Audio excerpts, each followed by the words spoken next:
গরু মেয়েরা জুতা দান করতে আইসেন না চাচা।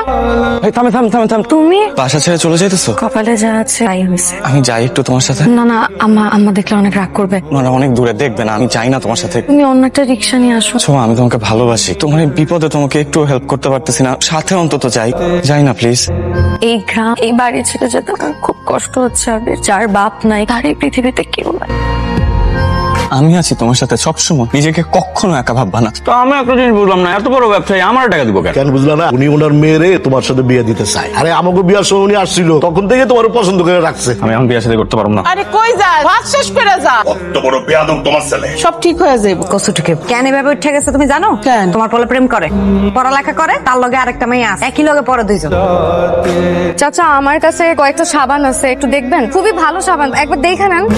সরি, অনেক দেরি করে ফেলছি। এগুলো তোমার জন্য। তোমার ওই আকাশ কালো চুল, খোপায় বোঝা ঝুমকো জবা, মাতাল হাওয়ায় উড়বে যখন চুল, একটু আটটু না হয় করবো আমি ভুল।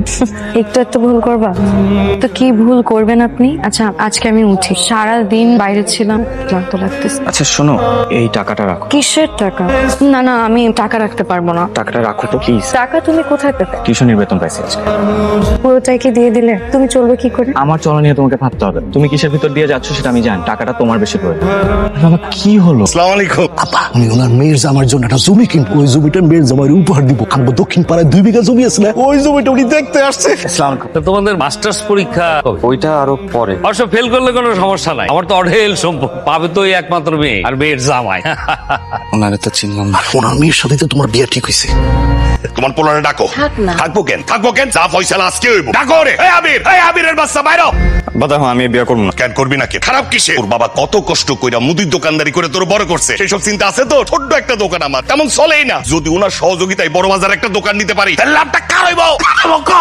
তোমার লাইফটা সেটেল হয়ে যাবে। উনি বলছে দরকার হলে 20-50 লাখ টাকা দিতে কোনো অসুবিধা নাই। উনি একটা ভালো জামাই চাই, ভালো একটা ছেলে চাই, ব্যাস। এমন কি আমগো বিয়াতে যে খরচপাতি হবো এটা দিতে উনি রাজি আছে। শোন ভাই, মায়েরা কিন্তু দেখতে এত খারাপ না, ভালো আছে। কই ভালো? হ্যাঁ কালো, এই মোড়া, আবার শুনছি পায়ের মধ্যে নাকি কি সমস্যা হয়েছে। এই তুমি চুপ করতাম না? তুমি সব জায়গায় বেশি বেশি কথা কও। কিসের সমস্যা? এটা কোনো সমস্যা? আরে পায়ে একটা খুঁত মাত্র। আরে খুঁতের বিনিময়ে যে তোমার কি দিতাছে এটা তো দেখতেছো না। যা দিতাছে তোমার 10 পুরুষ বয়া বয়া খাইতে পারবো সারা জীবন। আর এই বাপের মতো কষ্ট করে ওই মুদির দোকানে বয়া থাকার লাগবে না তো। আইসা খুঁত ধরতে। আর মোটা আর কালো কইতেছে তো, মোটা আর কালো মেয়েরা কি সংসার করে না? খালি সুন্দর মেয়েরাই সংসার করে। আচ্ছা তোমরা কি আমার বিয়া দিতেছো নাকি আমার বিক্রি করে দিতেছো? কত মায়া লোকের মতো কথা কইস না। ওরা এসব জামাইরে গিফট করবো। দেখেন আব্বা, আমি এই বাসা ছেড়ে চলে যাবো, তাও আমি বিয়ে করব না। শ্যালক বাবু, মানে আমি না বুঝতেছি না, তোমার মাথা কি কিছুই ধরে না? তোমার আব্বার জন্য একটু চিন্তা হয় না? তোমার বাবার দিকে চাই দেখো না, তার জন্য একটু করুণা হয় না, মায়া হয় না? তোমার সামনে সুযোগ আসছে, সেই সুযোগটা তুমি পায়ে ঠেলে দিতেছো। তা পারবো কেন? মন তো দিয়া রাখছো অন্য জায়গায়। কেন যে তুমি রাজি হইতেছ না? মনে করছো কিছু বুঝি না? কোথাকার কোন ছোয়া না কুয়া ওই মাইয়ার লাগা তুই এই বিয়াতে রাজি হইতেছস না, তাই না? শোন, তোর একটা কথা কয়ে দে, ফকির নির্ঘরে মাইয়া কিন্তু এই ঘরে বউয়ে আইব না, বুঝছো?